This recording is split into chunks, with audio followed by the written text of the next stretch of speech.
রসুল আজন্ম মাসুম, রসুল আগমন করে, রসুলকে সৃষ্টি করা হয় নাই। কোরআনে কোথাও বলে নাই যে আমি রসুলকে সৃষ্টি করেছি। আল্লাহ বলছে কাজ্জাকুম মিনাল্লাহ নূর ওয়া কিতাবুম মুবিন, আমার তরফ থেকে নূর এসেছে তোমাদের মধ্যে এবং স্পষ্ট কিতাব এসেছে। আল্লাহর রাসূলকে আল্লাহ বলছে আলিফ লাম মিম যালিকাল কিতাব লা রাইবা ফি হুদাল লিল মুত্তাকিন। আল্লাহ বলছে ইন্না আতাইনাকাল কাউসার। আল্লাহ আল্লাহর হাবিবকে বলছে ইয়া আইয়ুহাল মুজাম্মিল ইয়া আইয়ুহাল মুদাসসির, বলে নাই? বলছে তো ওমা আরসালনাকা ইল্লা রাহমাতাল লিল আলামিন। আল্লাহর হাবিবকে রহমতের জন্য দোয়া হয়। দোয়া বড় না রহমত বড়? সওয়াব বড় না রহমত বড়? তো যেখানে রহমত বড় সেইখানে সওয়াব পাঠান কেমনে? যেখানে রহমত বড় সেখানে দোয়া করেন কেন? দোয়া দরকার পাপীর জন্য, যে নফস পাপী, যে নফস খান্নাত যুক্ত, যে নফস জুলুম করছে তার জন্য দোয়ার দরকার। দোয়ায় হেদায়েত হবে। রসুল তো হেদায়েত হবে না, রসুল হেদায়েতকারী। রসুল হেদায়েত করার জন্য এসেছে।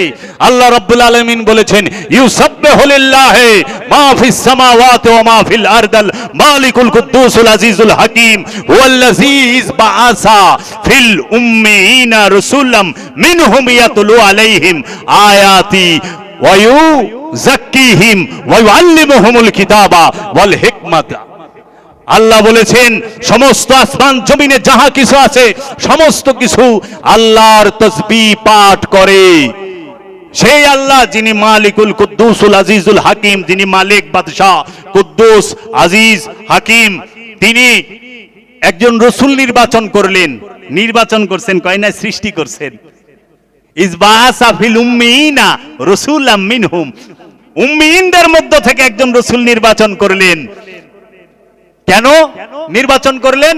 আমাদেরকে কি করব? আয়াত তেলাওয়াত করে শোনাইব।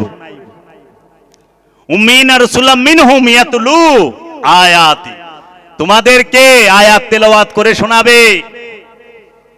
ওয়া ইউযাক্কিহিম, তোমাদের নফসকে পবিত্র করবে। ওয়া ইউআল্লিমুহুমুল কিতাবা, তোমাদেরকে কিতাব শিক্ষা দেবে। ওয়াল হিকমাতা, এবং প্রজ্ঞার জ্ঞান দান করবে। রাসূলের কাজ কয়টা? কিতাব শিক্ষা দেবে, আয়াত তেলাওয়াত করবে, নফসকে পবিত্র করবে, কিতাব শিক্ষা দেবে এবং হিকমত জ্ঞান দান করবে। চারটা, এই চার কাজের জন্য রাসূল আগমন করে। রাসূল হাদী, রাসূল হেদায়েত করার জন্য এসেছে। রাসূলের জন্য দোয়া করো। হায় হায় মুসলমান, তোমরা ধ্বংস হইবে না হইব কেরা? নিজেরে খুব। আরে রাসূলের দেওয়া কোরআন, রাসূলের দেওয়া হাদিস, রাসূলের দেওয়া দোয়া, রাসূলের দেওয়া সব, রাসূলের দেওয়া কোরআনের আয়াত পড়া রাসূলের লে দোয়া করে। আল্লাহ একবার চিন্তা করো না, ইন্নাহু লা কাউলুন রাসূলিন কারীম, নিঃসন্দেহে এই কোরআন হচ্ছে সম্মানিত রাসূলের বাণী। রাসূলের বাণী হচ্ছে আল কোরআন। দুইটা সূরার দুইটা আয়াতে কয়ে থইছে। 69 নম্বর সূরার 40 নম্বর আয়াত আর 82 নম্বর সূরার 14 নম্বর আয়াত খুলে দেখেন কি করলেন। রাসূলের জন্য দোয়া করবেন, নফসের জন্য মাগফিরাত চাইবেন, নফসের জন্য হেদায়েত চাইবেন, নফসের জন্য।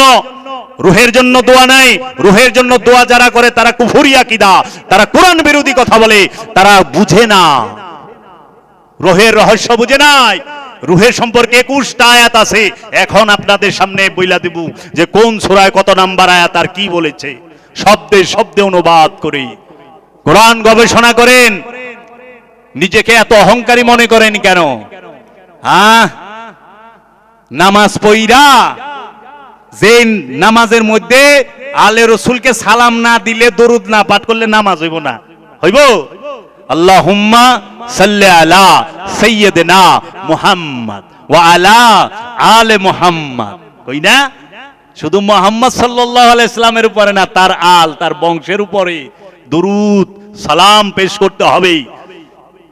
আর এই রাসূলের লেগে আপনারা দোয়া করেন। আপনাকে কোন হানে নিয়ে গেছে? এটি উমাইয়া আব্বাসিয়া রাজবংশের চক্রান্ত। তারা আল্লাহর হাবিবের জীবনও মানে নাই, তারা আল্লাহর হাবিবকে মানে নাই। এই উমাইয়া আব্বাসিয়া রাজবংশের চক্রান্ত, এই ইয়াজিদ মাবিয়া গ্রুপের চক্রান্ত, এই ওয়াহাবিদের চরম চক্রান্তের কারণে আল্লাহর হাবিবকে ছোট্ট তারা করছে, আল্লাহর ওলিদের